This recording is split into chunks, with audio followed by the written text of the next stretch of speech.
report that if you look at visits to the emergency room for COVID-like illness, they're at the lowest levels that we've seen since the middle of June here in the state of Florida. Admissions to hospitals for COVID patients is at its lowest that it's been since June. If you look at our test positivity rate, that is slowly but definitely declining. And our case fatality rate here in Florida is one of the lowest of anywhere in the country, particularly for a state of this size, about 1.3%. And I think part of the reason you have that, I think there's two main reasons. One is Florida's laser focused on protecting the most vulnerable, particularly seniors in long-term care facilities. But also I think it's because, we've got a great medical system here in the state of Florida, particularly here in South Florida. So when we reached out a few weeks ago, because the physicians wanted to have more of the drug remdesivir, the administration responded very quickly. And we've had now multiple shipments of remdesivir to hospitals throughout the state of Florida. Those physicians are using that, and they are generating better patient outcomes now than was generated in March and April throughout the country. Part of that is just knowledge, but part of that is, I think, a testament to how hard people have worked here. So even as we've seen, the hospital census for COVID stabilize or decline in many parts of the state, that we recognize the great work that so many people have been doing, particularly here in Miami-Dade County, where we saw the most hospital admissions anywhere in the state. But, the system has worked. There's still capacity. Hopefully we're not going to need more with the COVID patients in the next coming weeks. But people have been working very hard. The state, we've put in 150 folks just to Jackson system, and we've put in hundreds more to elsewhere throughout South Florida.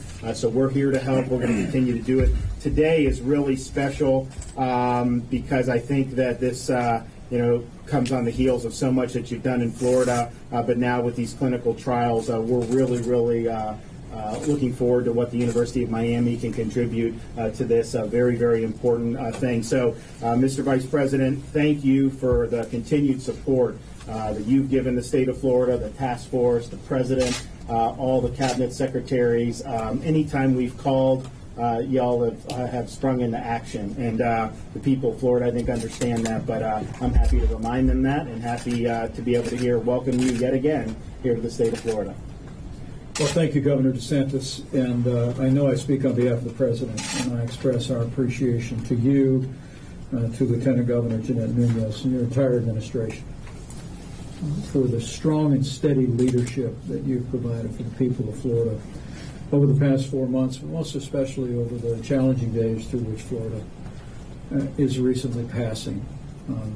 And Governor, I've said it on all of my visits here, and in every conversation we've had, but I want to say again to you and to the people of Florida, we're with you. We're going to make sure that the state of Florida has the testing resources, personal protective equipment for our extraordinary healthcare workers, and also plays that leading role in helping us to create the therapeutics and the new vaccines, and that someday we'll put this coronavirus in the past. We are encouraged, Governor, by the favorable trends here in Florida, but just like you, I want the people of this state to know that we're going to continue to make sure the resources are there to ensure that anyone in Florida impacted by the coronavirus will have the same level of care that any of us would want a family member of ours to have. So again, Governor, thank you for your leadership. Thank you for the partnership that you forged. Not just with our president and our task force, but with our entire administration. I am pleased to be joined today by the commissioner of the FDA. The FDA cleared the way today for what will be the first phase 3 clinical trial in the United States. 89 sites across America with up to 30,000 participants will begin the first phase 3 clinical trial on a vaccine for the coronavirus. And let me just say, the President and I are truly grateful for Dr. Hahn's leadership at the FDA. It is remarkable to think that Moderna, that will be initiating this phase 3 clinical trial, actually entered phase 1 back in March. And if memory serves, we moved to the first phase of this clinical trial in record time. It was literally just a matter of weeks after we received the genetic coding for the coronavirus that, because of the strong work at the FDA and the urgency that President Trump placed on this, that we began to develop a vaccine. And from that point, we continue to work at what the President's called warp speed, to make sure that we have a vaccine every bit as soon as it is safely possible to have for the American people. With the strong support of Congress, that's well represented here by my friend of many years, Congressman Mario Diaz-Balart, we were able to secure funding for our vaccine project, $10 billion, billions of which have already been deployed to companies. Because as you know, Governor, we're not waiting to create the vaccine until it's finally approved with both Moderna and Pfizer and other companies. We're actually having them create the vaccine now, and to have it ready at the point at which we achieve the final approval from the FDA that any vaccine would be safe to deploy to the American people. We have a goal of literally manufacturing hundreds of millions of doses by this fall and to have them available by next year. In fact, we're also in the process of procuring over 1 billion needles and syringes to be able to deploy a vaccine to the American people. The President called it Operation Warp Speed, and that's the speed at which we're moving to develop a vaccine. But to be here today, Governor, to be here in Florida at a great university that has played such an important role, particularly in the midst of this pandemic. And Dean Ford, I want to thank you for the way University of Miami and the Miller School of Medicine have stepped forward. I know you actually created a separate COVID hospital here for COVID patients, and I want to agree strongly with Governor DeSantis that it's been the level of care here in Miami, the University of Miami, and all across Florida that's had the effect of lowering the number of heartbreaking losses that have occurred. And so I want to commend you for that. But I also wanted to say we thought there would be no better place among the 89 sites across America than to come here to University of Miami, where in just a few short days the first phase 3 clinical trial of a coronavirus vaccine will begin. And I hope you take it, and the whole team here takes it as a great compliment and a great statement of confidence in the professionalism of all of the great healthcare team here at the University of Miami. We look forward to the results, and we thank you for the cooperation that's brought us really to this historic day, a day when we begin in earnest in phase 3 down the path toward securing a vaccine for the American people. So let me close before I turn it over to Dr. Hahn, who will describe to you the process whereby we got here and what we'll be looking to see in the days ahead. Simply to say thank you. Thank you again to the University of Miami.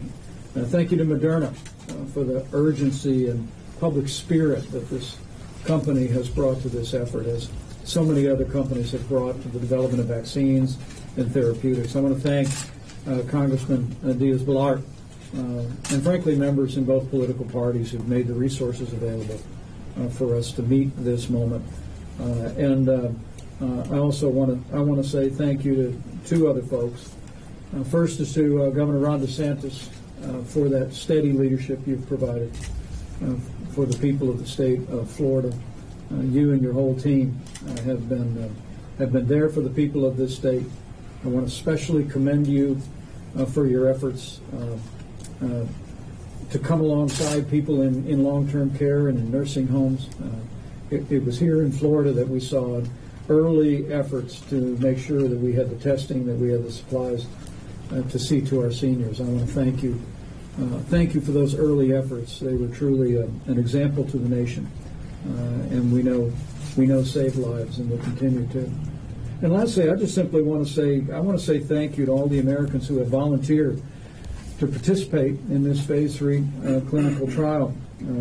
All of us have a role to play.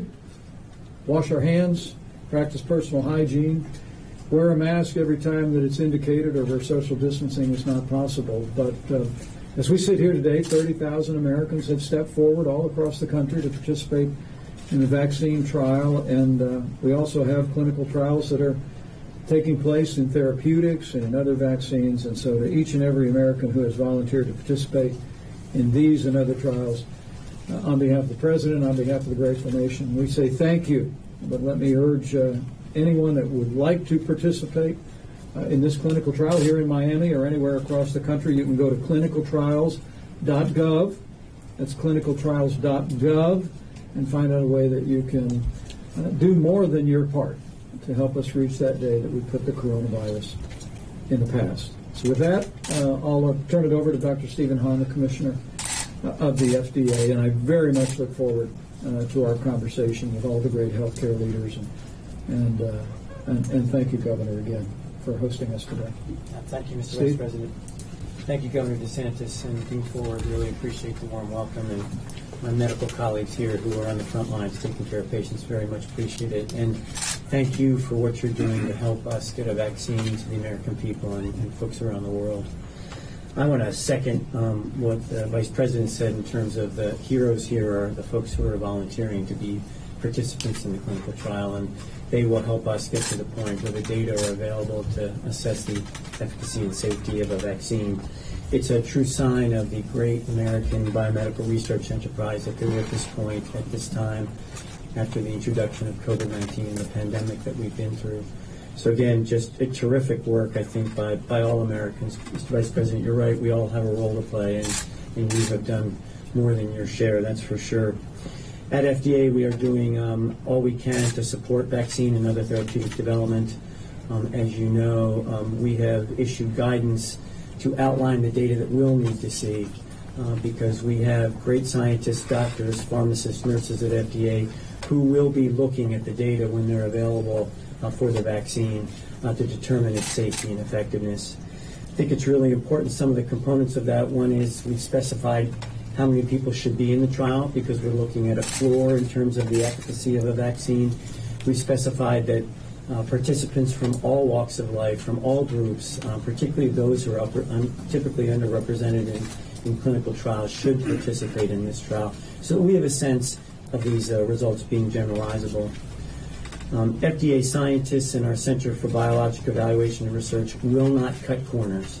Let me just stress that, will not cut corners in order to evaluate a vaccine.